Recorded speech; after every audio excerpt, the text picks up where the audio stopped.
Operation Northwoods. It was something that was plotted out during the 1960s, signed by the Joint Chiefs of Staff, where they were going to fake terrorist attacks on American civilians and blame it on the Cubans so we could go to war with Cuba. It involved a bunch of shit, like blowing up a jetliner. They were going to have a drone jetliner and blow it up and say that people died on it. And this was going to get everybody fired up about going to war with Cuba. They were even going to attack Guantanamo Bay. They were going to arm Cuban friendlies to attack Guantanamo Bay so that we would have to go to war with Cuba. This is like our own government. They plotted this out. This is like real shit.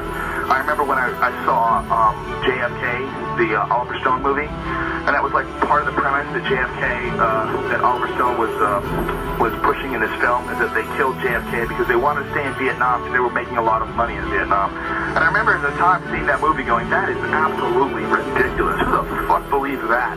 Are they going to start wars and keep wars going just so that they can make money, even though it's not a real war, it's not a just war? Nobody wants to go to war. That's stupid hippie bullshit.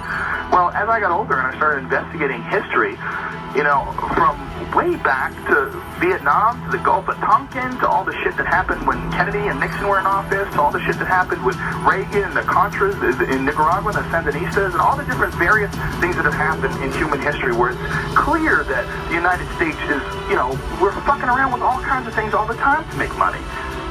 And that there's a bunch of people that are profiting off of war.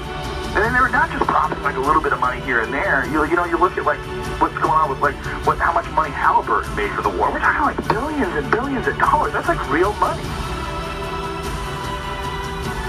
This Eisenhower leaving office, and he's giving a speech warning the American people about the power of the military-industrial complex.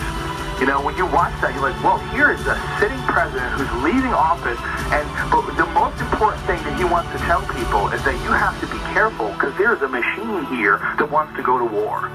There's a business behind going to other countries and fucking people up and taking their shit, and they come up with reasons to do this, and they sacrifice American lives to do this, and they do it for profit. And it sounds absolutely ridiculous. It sounds absolutely outrageous that the greatest country on earth can be involved in something like that from the get-go. But yet, that's what history says.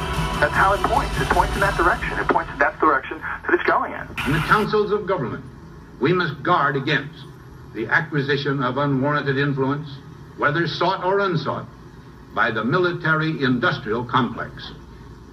The potential for the disastrous rise of misplaced power exists and will persist.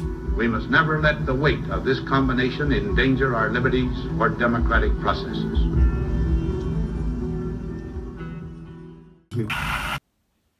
Tower 7 disturbs me the most. That Tower 7 just went whoosh, just like a controlled demolition.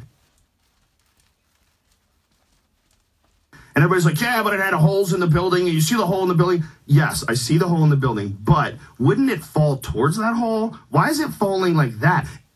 That doesn't make sense to me with Tower 7. The way Tower 7 fell, it just kinked in the middle and fell down free fall speed.